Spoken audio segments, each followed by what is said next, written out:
My name is Washington. I am 58 years old, and I am sitting here in this empty house, still trying to make sense of what happened. You know, there are moments in life that break you. Moments that shatter everything you thought you knew about love, about family, about sacrifice. My daughter looked me straight in the eyes and told me my entire life was worthless, meaningless. So I gave her exactly what she asked for, and the satisfaction I felt was indescribable. Before we dive into this story, let me ask you something. Where are you watching from today? Drop your location in the comments below. And if you have ever felt unappreciated by someone you gave everything to, hit that like button right now. Subscribe if you have not already, because this journey we are about to take together, it is going to change the way you see sacrifice, family, and your own worth. Now let me take you back to where it all began. I grew up in a small town in Ohio, the kind of place where everybody knew everybody and nobody had much of anything. My father walked out on us when I was 7 years old, just packed a bag one morning and never came back. No goodbye, no explanation, just gone. My mother, she was a fighter though. She worked 2 jobs to keep food on the table. During the day, she sewed clothes at the local factory. At night, she waited tables at a diner 3 miles from our house. I remember watching her come home at midnight, her feet swollen, her hands cracked from the cold. But she never complained. Not once. I had a younger brother, Samuel. He was 5 when our father left. Too young to understand, but old enough to feel the absence. I became his protector, his second father in a way. I made sure he got to school on time. I helped him with his homework. I taught him how to throw a baseball in our tiny backyard. And I made a promise to myself back then, a promise that if I ever had children of my own, they would never know what it felt like to be abandoned. They would never go to bed hungry. They would never wonder if their father loved them. I started working at 14, odd jobs at first. Mowing lawns, shoveling snow, stocking shelves at the grocery store. By 18, I had enrolled in a vocational program to become an electrician. It was honest work, hard work, the kind of work that left calluses on your hands and aches in your bones. But I was proud of it. I was building something. I was becoming someone my mother could be proud of. Then I met Patricia. I was 24 years old when I first saw her. She was working as a nurse at the county hospital. I had come in with a burn on my forearm from a job site accident. Nothing serious, but it needed bandaging. She walked into that examination room and I swear time just stopped. Patricia had this warmth about her, this gentleness in her eyes that made you feel like everything was going to be okay. She cleaned my wound with such care, such tenderness. And when she smiled at me, I knew right then that I wanted to spend the rest of my life making her smile like that. We started dating a few weeks later. Coffee at first, then dinners, long walks along the river that ran through town. Patricia came from a middle-class family. Her father was an accountant. Her mother taught piano lessons. They were good people, but they were not thrilled about their daughter dating a blue-collar electrician. Her father pulled me aside once and asked what my plans were. Where did I see myself in 10 years? Could I provide for his daughter the way she deserved? I looked him straight in the eye and told him the truth. I told him I might not have a fancy degree or a corner office, but I had 2 hands that were not afraid of hard work. I had a heart that knew how to love, and I would spend every single day proving that their daughter had made the right choice. We got married 2 years later. Small ceremony, maybe 30 people. My mother cried the whole time. Patricia wore her grandmother's wedding dress altered to fit her perfectly. And when she walked down that aisle toward me, I felt like the luckiest man alive. 4 years after that, Meredith was born. I was 28 years old when I became a father. And nothing, absolutely nothing, could have prepared me for that moment. When the doctor placed her in my arms for the first time, this tiny, perfect little girl with her mother's eyes and my stubborn chin, I cried.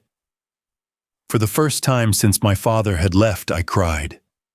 But these were not tears of sadness. These were tears of joy, of hope, of overwhelming love. I made another promise that day. I promised that little girl that I would give her everything I never had. A stable home, a present father, every opportunity to succeed. I would work as hard as I needed to work. I would sacrifice whatever needed to be sacrificed. Because she deserved the world, and I was going to give it to her. And for many years, that is exactly what I did. I took every overtime shift I could get. Night shifts, weekend shifts, holidays, you name it, I worked it.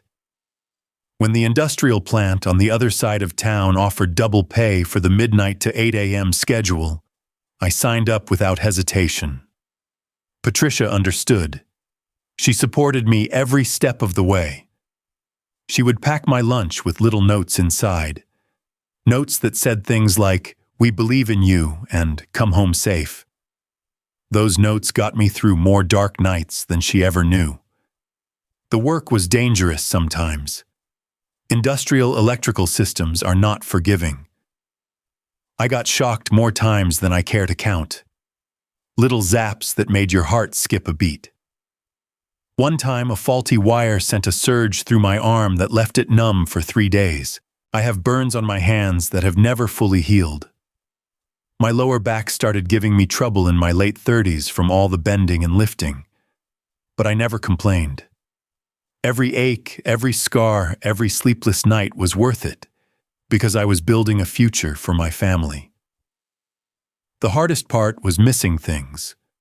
Meredith's school plays, her soccer games, parent-teacher conferences. I missed more than I made it to.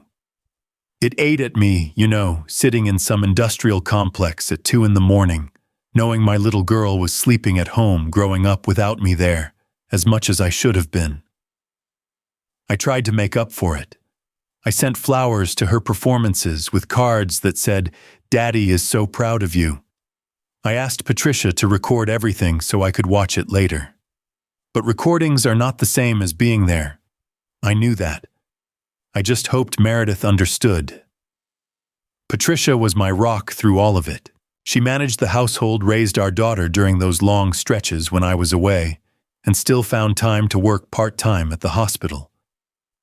She never made me feel guilty for the sacrifices we were making. She believed in our dream, the dream of a bigger house, a college fund for Meredith, a comfortable retirement where we could finally rest. But looking back now, I wonder if I missed the warning signs. The way Meredith started pulling away when she hit middle school. The way she would roll her eyes when I tried to hug her. The way she stopped saying, "I love you, Daddy," and started just saying, "Bye, Dad," when I left for work. I remember the last time she really hugged me, really held on like she meant it. She was 12 years old. I was leaving for a week-long job 3 states away. She wrapped her arms around my waist and said, "I will miss you, Daddy. Come home soon." I said, "I will, sweetheart. I always do." But somewhere between then and now, something changed, something broke, and I was too busy working to notice. High school changed everything. Meredith started making friends with girls from wealthier families. Girls who lived in big houses with swimming pools.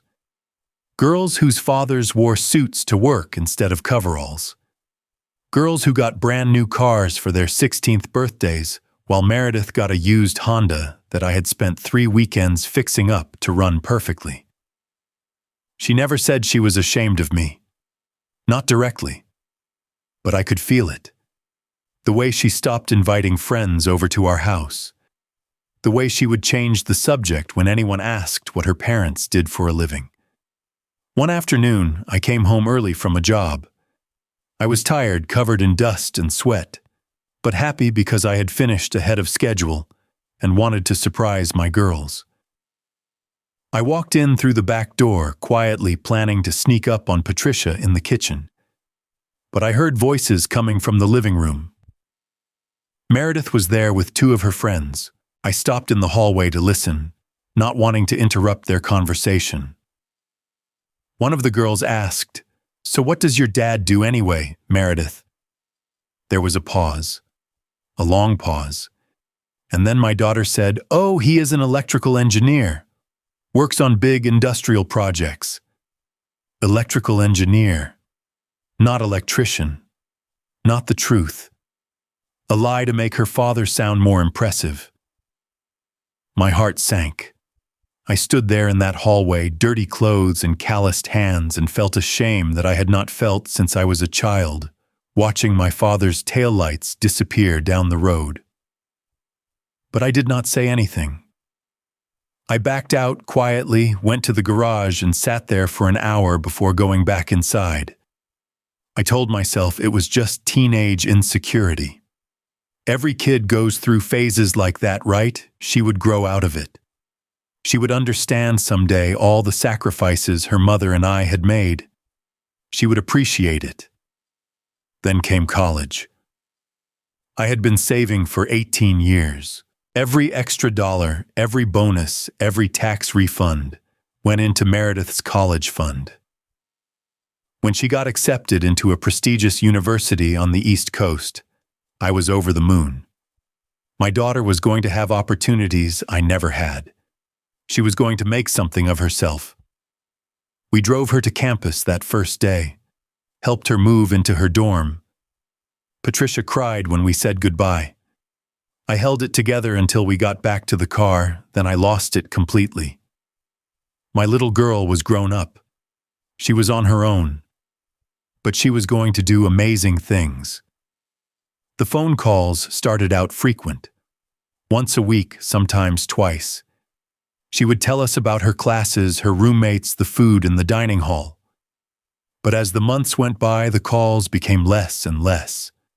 Once a week turned into once every 2 weeks, then once a month, then only when she needed something. Her sophomore year, she met Derek. Derek came from money. Old money. The kind of money that builds libraries with your family name on them. His father owned a chain of luxury car dealerships across 3 states. His mother had never worked a day in her life. They had houses in multiple cities, a yacht they used twice a year, and connections that opened doors Meredith had never even known existed. I met Derek once during that time.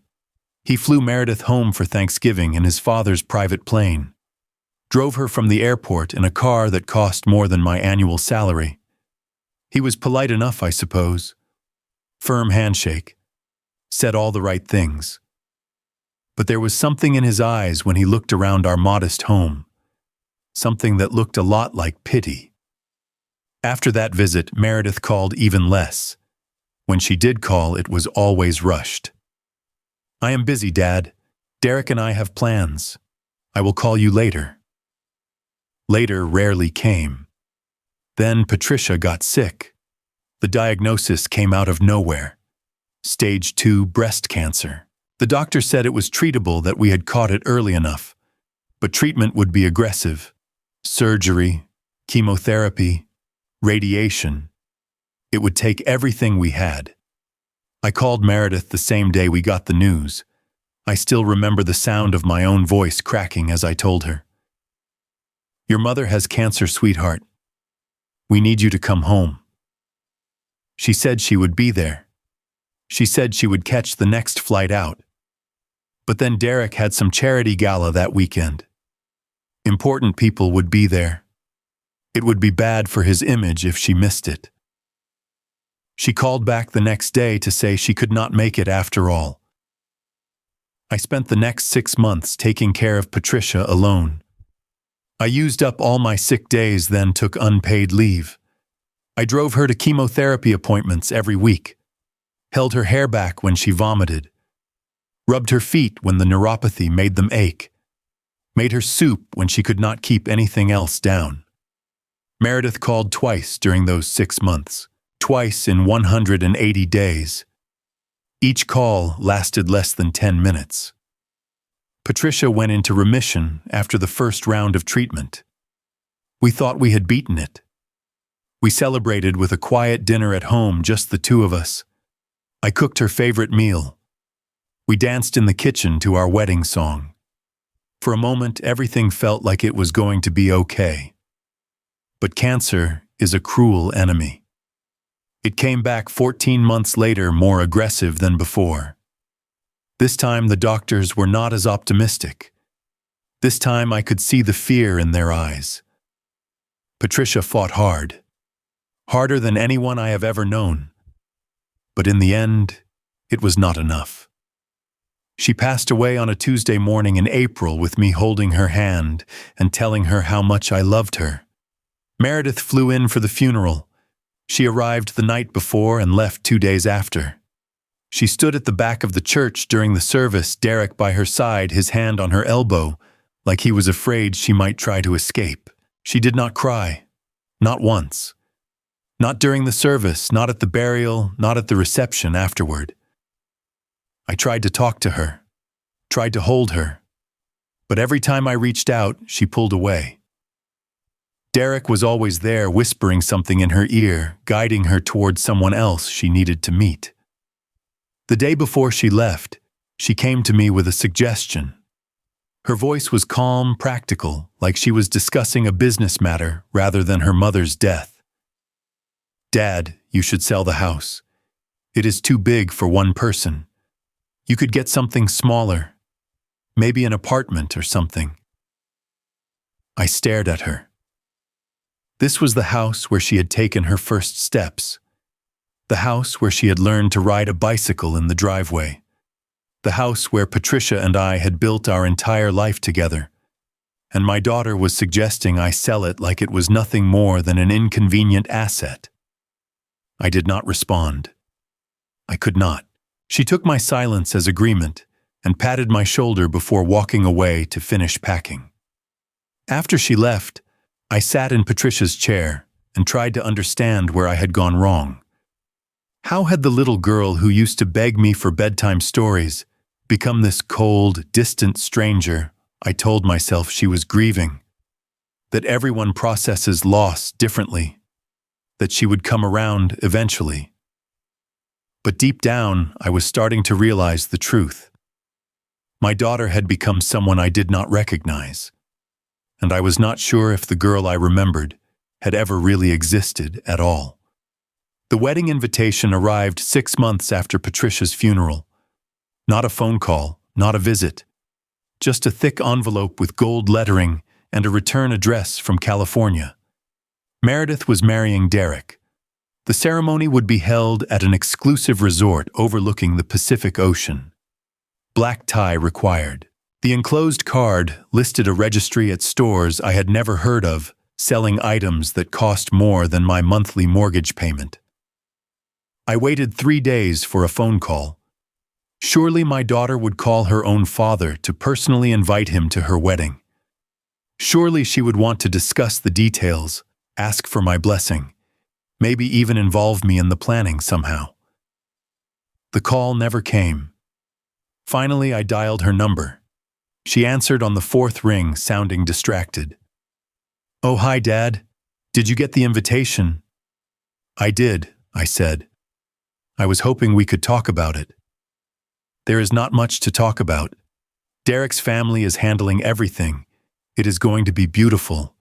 You should see the venue." "I was thinking," I said carefully, "maybe I could say a few words at the reception. Father of the bride speech, you know. I have been working on something." There was a pause. I could hear voices in the background, laughter, the clink of glasses.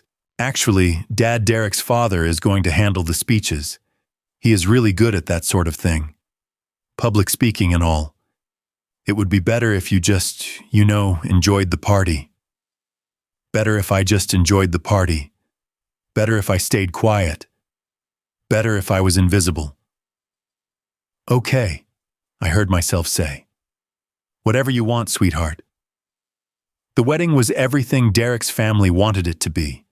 Extravagant, elegant, expensive, flowers flown in from 3 different countries, a string quartet that played during the ceremony, champagne that cost more per bottle than I earned in a day.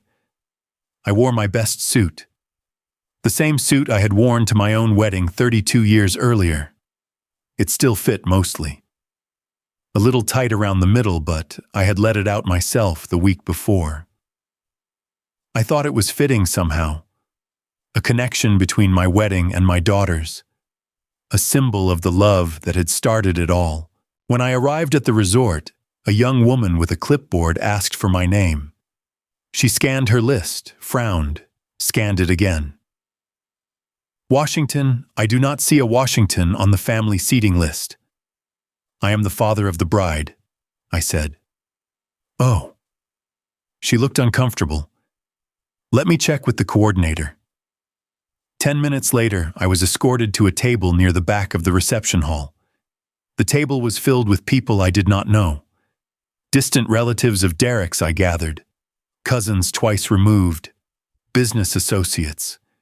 People who had probably never met my daughter before that day. From my seat, I could barely see the head table where Meredith sat with Derek and his parents. At one point during dinner, I caught her eye. She gave a small wave, then turned back to her conversation without missing a beat. Derek's father gave a speech. It was polished, practiced, full of jokes that made the crowd laugh and sentimental moments that made them sigh. He talked about legacy, about building something from nothing, about the importance of family and tradition. I listened and wondered if he knew that his son's father-in-law was sitting in the back of the room, invisible and forgotten. After the reception, I approached Meredith to say goodbye. She was surrounded by Derek's friends, all of them talking about the honeymoon trip to Europe, the new house they were buying, the future that stretched out before them like a golden road. Meredith, I said, touching her elbow. She turned, looking surprised to see me still there. Oh, Dad, you are still here. I thought you would have left by now. I wanted to say congratulations in person and give you this. I held out a small box. Inside was Patricia's pearl necklace, the one she had worn on our wedding day, the one I had promised to give to Meredith when she got married. Meredith glanced at the box, then handed it to Derek without opening it. Thanks, Dad. That is sweet. Derek, can you put this somewhere? Derek took the box and slipped it into his jacket pocket without a second glance. I should go, I said. Long drive home. Okay. Safe travels. No hug. No thank you. No acknowledgement that I had driven over 1,000 miles to watch my only daughter get married and been treated like a stranger the entire time. I drove home through the night, tears streaming down my face, wondering where I had gone wrong. 6 months after the wedding, I received another phone call. This time, Meredith did not waste time on pleasantries. Dad, Derek, and I found our dream house. It is in this amazing neighborhood. Great schools for when we have kids. Perfect location for Derek's work. But we are short on the down payment. How short? $80,000. I nearly dropped the phone. Meredith, that is almost everything your mother left behind. I know, Dad, but you are not using it right. You are just sitting in that old house by yourself. This is an investment in our future, in your grandchildren's future. Your mother's life insurance was supposed to be my retirement, I wanted to say. It was supposed to be my security for the years when I can no longer work. It was supposed to be the one thing I had left of her. But I did not say any of that. Because she was my daughter. Because she was all I had left. Okay, I said. I will transfer the money tomorrow. Thanks, Dad. I will send you the account information. She hung up before I could say, I love you. Over the next 2 years, the requests kept coming. $15,000 to renovate the kitchen. $25,000 for a new car because Derek's family could not see her driving something old. $10,000 for a vacation that she absolutely needed because she was so stressed. Each time I found a way.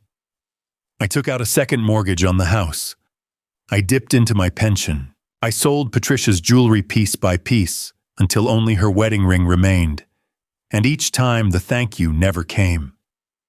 The phone calls remained rare, the visits non-existent. The breaking point came on Thanksgiving. Meredith actually invited me to their new home for the holiday. I was shocked, hopeful. Maybe things were finally changing. Maybe she was ready to reconnect. I drove 4 hours to their house, a massive colonial in a gated community. The driveway alone was bigger than my entire yard. When I pulled up in my 15-year-old truck, I could feel the neighbors watching from their windows. The dinner was elegant. Crystal glasses, fine china, a turkey that looked like it belonged in a magazine. Derek's friends were there, successful young professionals in designer clothes, talking about investments and portfolios and market trends. I tried to join the conversation, mentioned something about the housing market, hoping to find common ground. One of Derek's friends glanced at me, smiled politely, and turned back to his conversation without responding. At one point, Derek's friend Bradley started talking about his father's business empire, how he had built it from nothing, how that was real legacy, real success. "That is what I admire," Derek said, raising his glass. "Self-made men, people who actually built something meaningful with their lives." I saw Meredith nod along. She did not look at me, did not mention the father who had worked nights for 18 years to send her to college, did not acknowledge the man who had sacrificed everything so she could sit in this beautiful house with these beautiful people. After dinner, Meredith pulled me aside in the hallway. "Dad, I need to talk to you about something." "Of course, sweetheart. What is it?" "When you are around Derek's friends, maybe do not talk so much. It is just they have different backgrounds, different experiences. It can be awkward when you try to relate." I stared at my daughter, this stranger wearing my little girl's face. "Awkward," I repeated. "Just try to blend in more. Or you could always just listen. That is fine too. Do not talk. Be invisible. Blend in. As if I were some embarrassment to be managed rather than her father to be proud of." "I understand," I said quietly. I drove home that night instead of staying over as planned. 4 hours in the dark, replaying every moment of the evening. Every dismissive glance. Every condescending smile. Every word my daughter did not say in my defense. When I got home, I sat in my truck in the driveway for a long time. Just sat there in the dark, wondering how I had failed so completely. What had I done wrong? Was it the missed recitals, the overtime shifts? Had I worked so hard to give her everything that I had forgotten, to give her the most important thing? Or was it something else entirely? Something that had nothing to do with me and everything to do with the choices she had made. I did not have answers that night. But I was starting to realize that maybe I had been asking the wrong questions all along.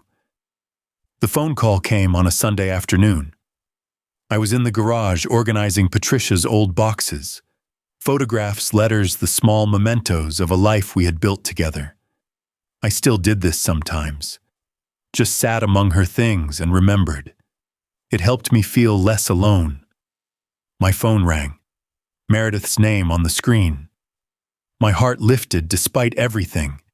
Any contact from her still sparked hope in me, no matter how many times that hope had been crushed. "Hello, sweetheart." "Dad, I need to talk to you about something." Her voice was cold, clinical, like she was making a business call to an uncooperative vendor. "Derek and I are going through a difficult time financially. His investments have not been performing well. We need help. What kind of help? $50,000. I closed my eyes. 50,000. After everything I had already given, after the 120,000 I had scraped together over the past 3 years, after depleting my savings, mortgaging my home, selling my wife's jewelry. Meredith, I do not have $50,000. I have given you almost everything already. What I have left is what I need to survive. Silence on the other end. Then her voice came back harder than before. You always say you sacrifice for me, Dad. That is all I have ever heard my whole life. How much you sacrificed. How hard you worked. But when I actually need you, when I really need your help, suddenly you have nothing to give. That is not fair, Meredith. I have given you everything I have. I took out loans. I sold your mother's things. I have nothing left. Nothing left. She repeated, her voice dripping with something that sounded like disgust. That is the problem, is it not? You worked your whole life and you have nothing to show for it. Nothing. I have this house. I have my memories of your mother.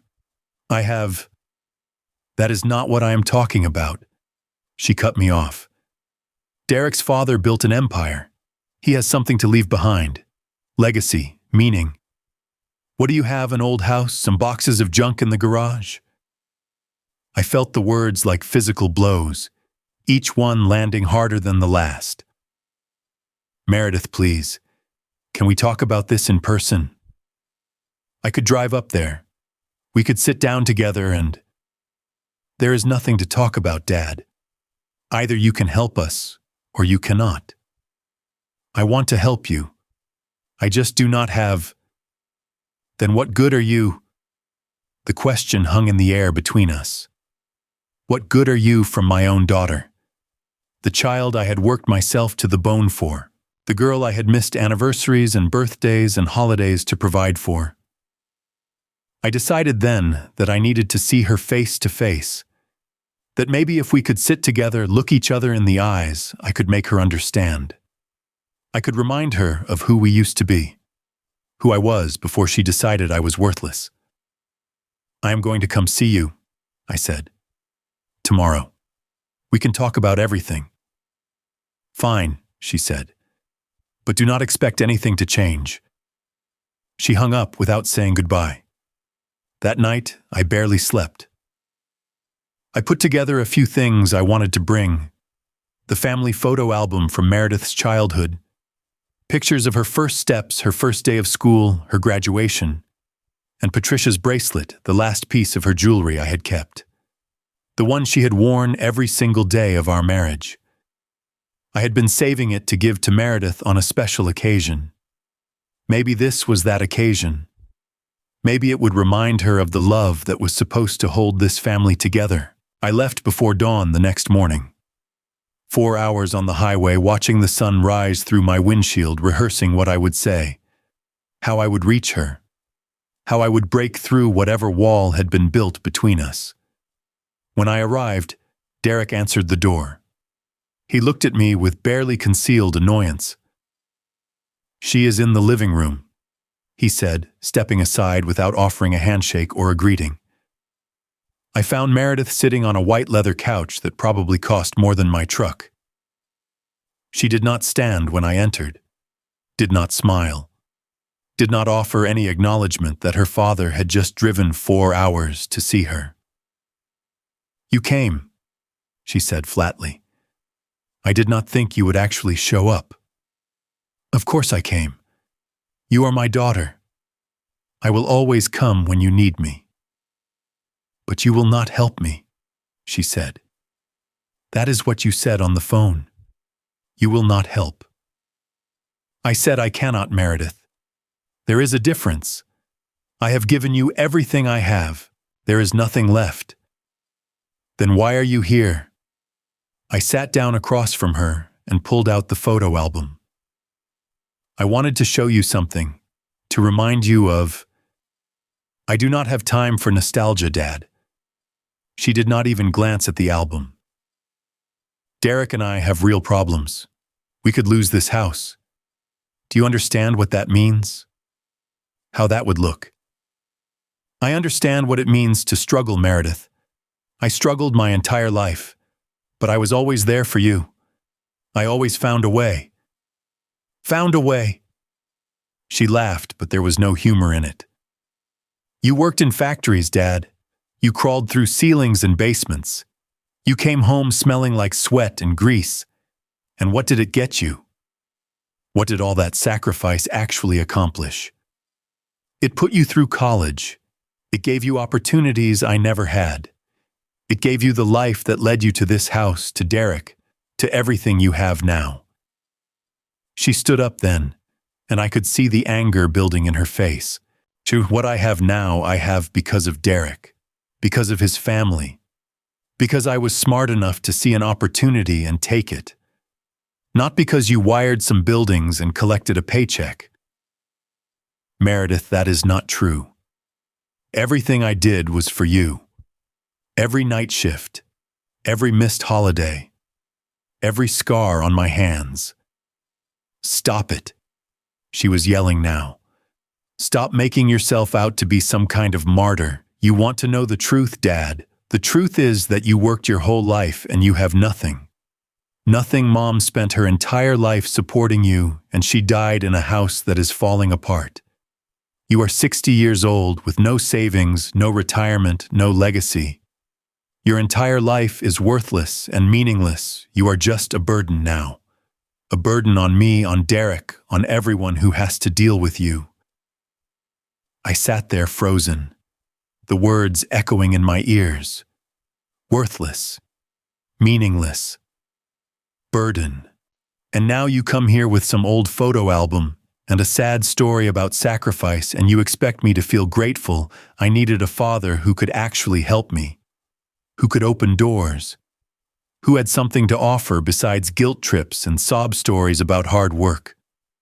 I looked at my daughter, at the cold fury in her eyes, at the sneer on her lips, and I realized something that I should have realized years ago. This was not about the money. This was about contempt. She did not just want my help. She despised me. She was ashamed of me. Maybe she always had been. Derek appeared in the doorway, smirking, enjoying the show. I reached into my jacket pocket and pulled out Patricia's bracelet. I set it on the coffee table between us. Your mother wanted you to have this, I said, my voice steady despite the earthquake happening inside my chest. She wore it every day.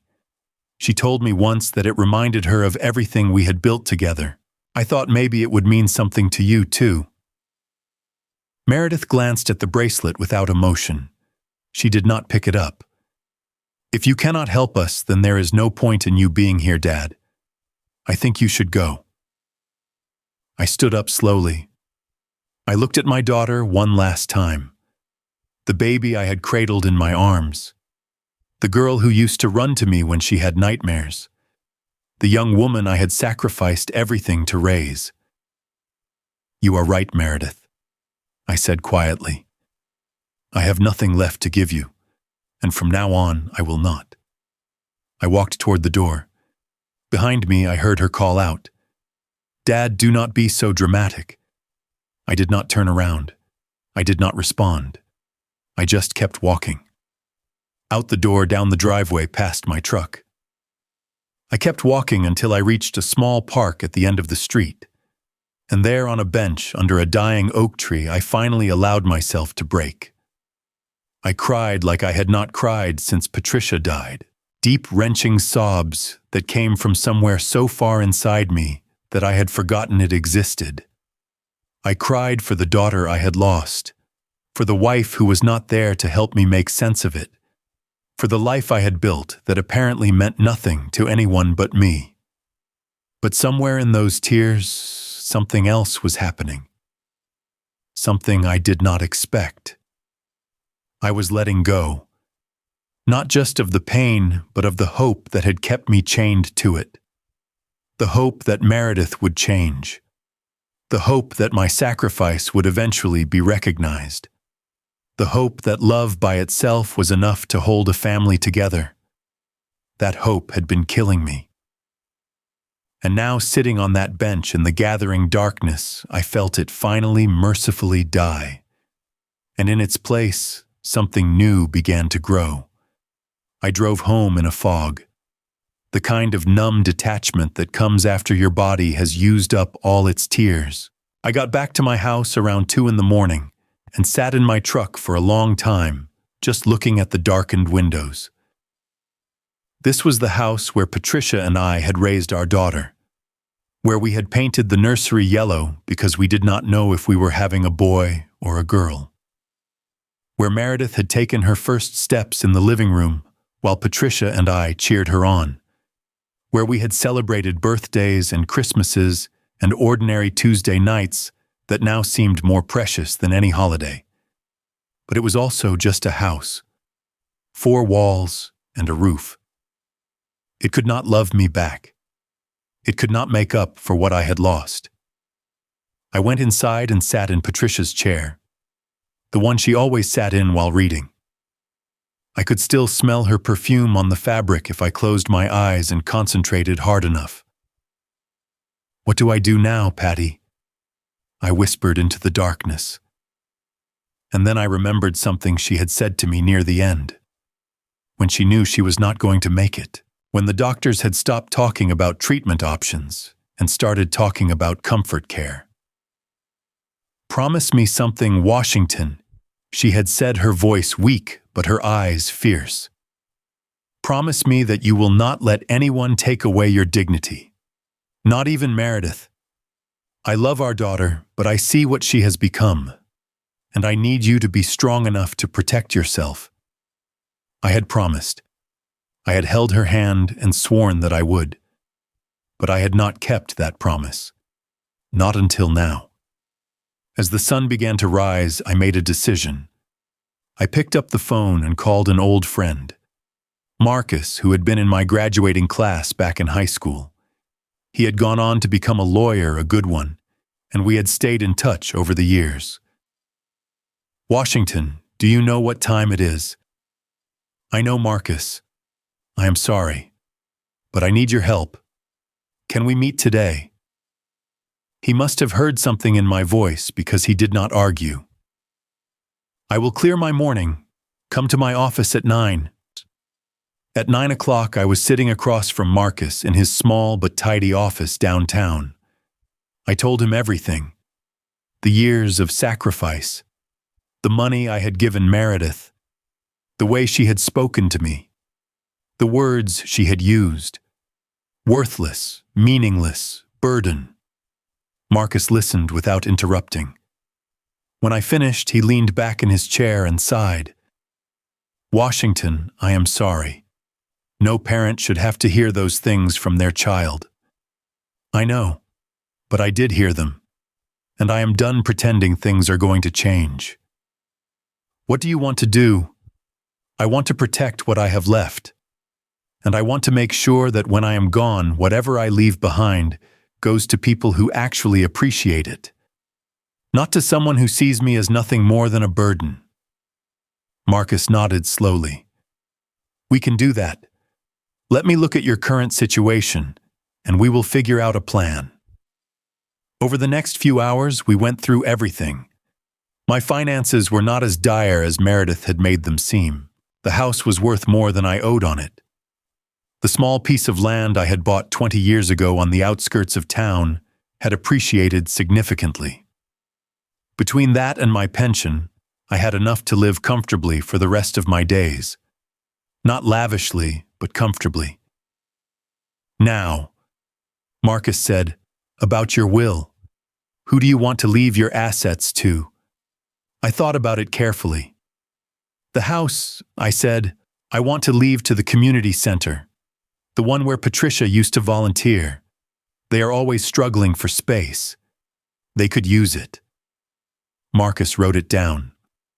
"The land I want to go toward a scholarship fund, for kids like me, kids from working families who want to learn a trade but cannot afford the training.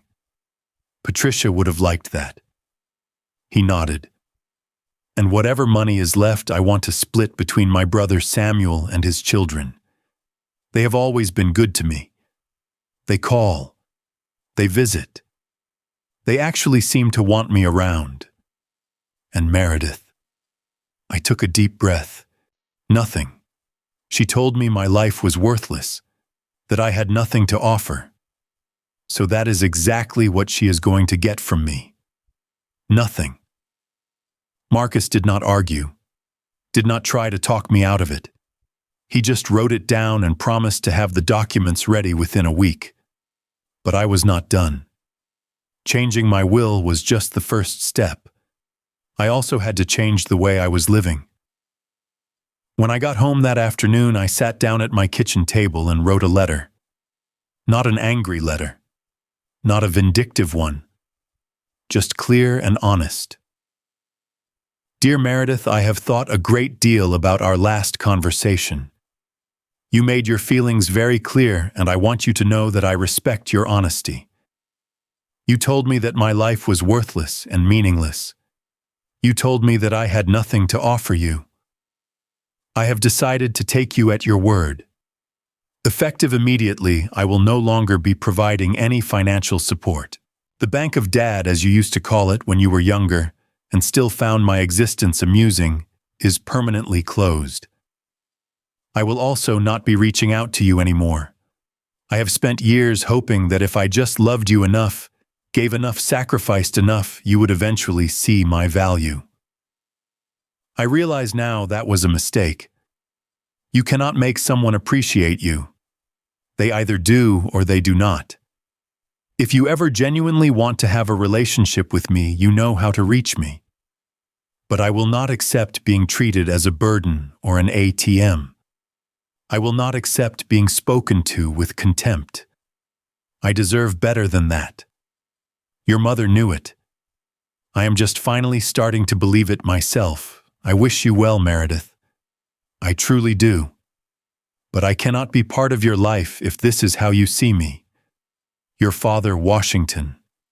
P.S. I am sending this via certified mail, so there is a record. Not because I am being petty, but because I have learned that when dealing with you, I need to protect myself. I sealed the letter and mailed it the next day. Watching it disappear into the mailbox felt like dropping an anchor I had been carrying for years. And then I started rebuilding my life. I joined a volunteer group that helped repair homes for elderly people who could not afford contractors. It turned out there was a real need for someone with my skills.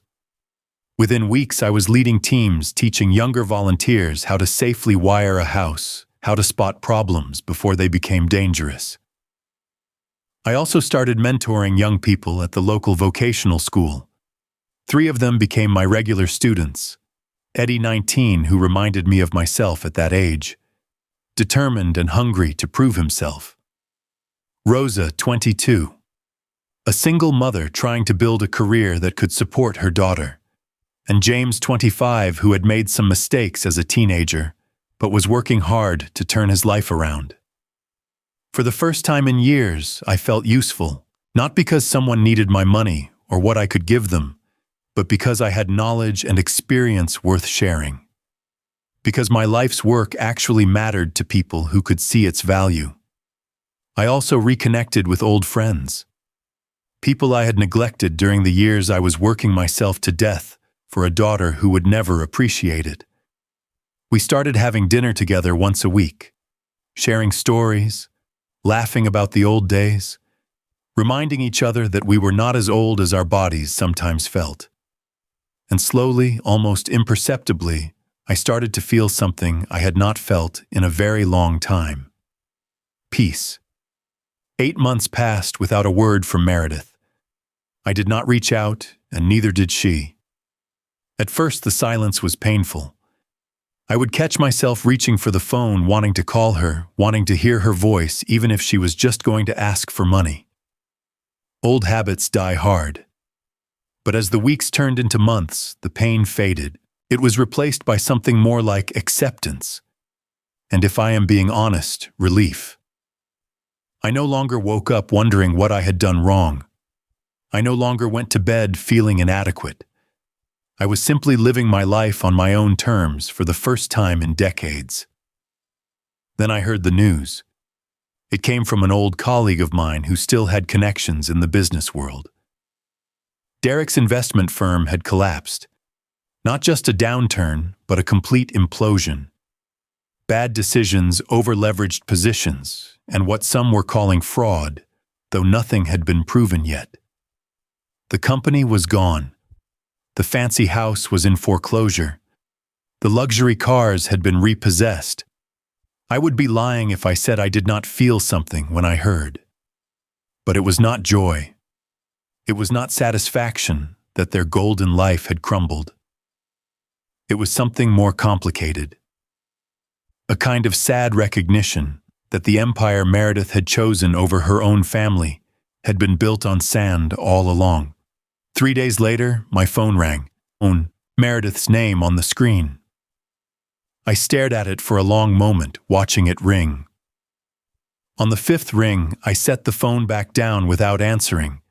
She called again an hour later, and again that evening, and again the next morning. Each time I let it go to voicemail. Finally, I listened to the messages. Dad, it is me. I know we have not talked in a while. I really need to speak with you. Please call me back. Dad, please. I know you are upset with me, but this is important. Things have happened. I need your help. Dad, I am begging you. I do not know what else to do. Please, just call me. Her voice in that last message was not cold anymore. It was scared, desperate. The voice of someone who had finally run out of options. I did not call back. Not because I wanted her to suffer, not because I was punishing her, but because I knew exactly what that call would be. Another request for money. Another chance for her to make me feel small and then ask me to rescue her anyway. I had spent years on that cycle. I was not going back. 2 weeks later, a letter arrived. Handwritten, which surprised me. Meredith had not handwritten anything since elementary school. I sat at the kitchen table and read it carefully. She wrote about the collapse of Derek's business, about the house being taken, about the cars, the furniture, everything gone. Derek's family had cut them off, completely embarrassed by the scandal. Derek himself had become bitter angry, blaming everyone around him for his failures. They were fighting constantly. She did not know if the marriage would survive. She apologized for the things she had said. But even her apology felt hollow, full of justifications and explanations. I was under so much pressure. Derek was influencing me. I did not really mean those things. She ended with a request. Of course she did. Dad, I know I do not deserve your help, but I do not know where else to turn. If you could just help us one more time, just enough to get back on our feet, I promise things will be different. I promise I will be better. I read the letter 3 times.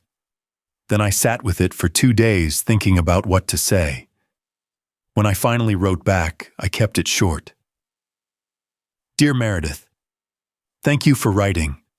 I'm sorry to hear about your difficulties. You told me that my life was worthless, that I had nothing to offer. I decided to believe you, so I gave my worth to people who actually value it. The community center where your mother volunteered will eventually receive my house. A scholarship fund for young tradespeople will receive the land I have been saving. Your Uncle Samuel and your cousins will receive whatever else remains. I did not make these decisions to punish you. I made them because you showed me exactly where I stood in your life, and I finally had the courage to accept it. I am not angry anymore. I truly hope you find your footing. I hope you and Derek work things out, or that you find happiness elsewhere. You are still my daughter, and I will always love the little girl you used to be. But I cannot help you anymore, and I will not apologize for that. I wish you peace. Your father, Washington. I mailed the letter and felt the last weight lift from my shoulders. She had asked for nothing from me, and that is exactly what I gave her. Not out of spite, but out of self-respect.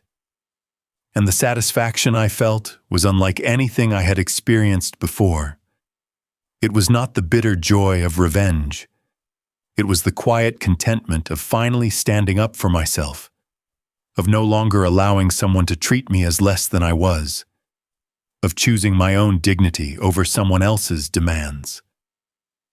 I stood at my window that evening and watched the sunset paint the sky in shades of orange and gold. Patricia's favorite time of day.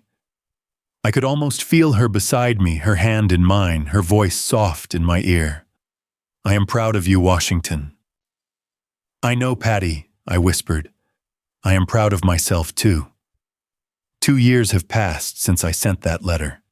I still live in the same house, but it does not feel empty anymore. Every Tuesday night, the volunteers gather here for dinner. We crowd around my old kitchen table, eating whatever someone brought and laughing about the jobs we have done that week.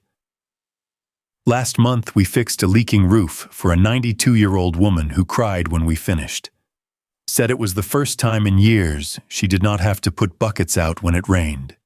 Eddie got his electrician's license last spring. He called me the day he passed the exam, so excited he could barely get the words out. Rosa is halfway through her certification program and already getting job offers. James just got engaged to a wonderful woman who sees him for who he has become, not who he used to be. These young people, they call me on holidays. They text me pictures of their accomplishments. They ask for advice and actually listen when I give it. They see value in what I have to offer, even if my own daughter could not. I reconnected with my brother Samuel, too. We talk every Sunday morning now. Long conversations about nothing and everything. He drove up for my birthday. Last year brought his kids and grandkids. The house was so full of noise and laughter that I thought the walls might burst. Patricia's picture still hangs in the living room. I still talk to her every night before bed. Tell her about my day. Ask her opinion on things, even though I have to guess her answers now. Sometimes I swear I can hear her laughing at my jokes the way she used to roll her eyes and smile at the same time. I am at peace. Real peace. The kind that comes from knowing exactly who you are and being okay with it. As for Meredith, I do not know much about her current life. I heard through distant channels that she and Derek divorced, that she is working at a small company somewhere, renting an apartment, rebuilding from scratch. I hope she is okay. I genuinely do. The anger is gone. The hurt has faded to something more like scar tissue. Still there, but no longer bleeding. She has not contacted me since I sent that last letter. Maybe she is too proud. Maybe she is too ashamed. Maybe she simply does not care enough to try. I have no way of knowing, and I have stopped trying to guess. If she ever does reach out, I would be willing to listen. I am not holding a grudge. But I also know that listening does not mean accepting being mistreated again. It does not mean opening my wallet or my heart to someone who sees me as worthless. If she comes back, it would have to be as equals, as two adults who respect each other, not as a desperate daughter and a convenient source of rescue. Maybe that day will come. Maybe it will not. Either way, I will be okay, because I have learned something important over these past few years. Your worth is not determined by how others treat you. It is determined by how you treat yourself. You can love someone with your whole heart and still refuse to let them destroy you. Those two things are not mutually exclusive. Sometimes the most loving thing you can do for yourself and for them is to walk away. To say, this is my boundary and I will not let you cross it. To value your own dignity even when someone you love does not. Giving everything to someone who does not appreciate it is not love. It is self-destruction dressed up in noble clothing. True sacrifice means knowing when to give and knowing when to stop. And true satisfaction, the kind that lasts, does not come from revenge. It does not come from watching someone fail or suffer for how they treated you.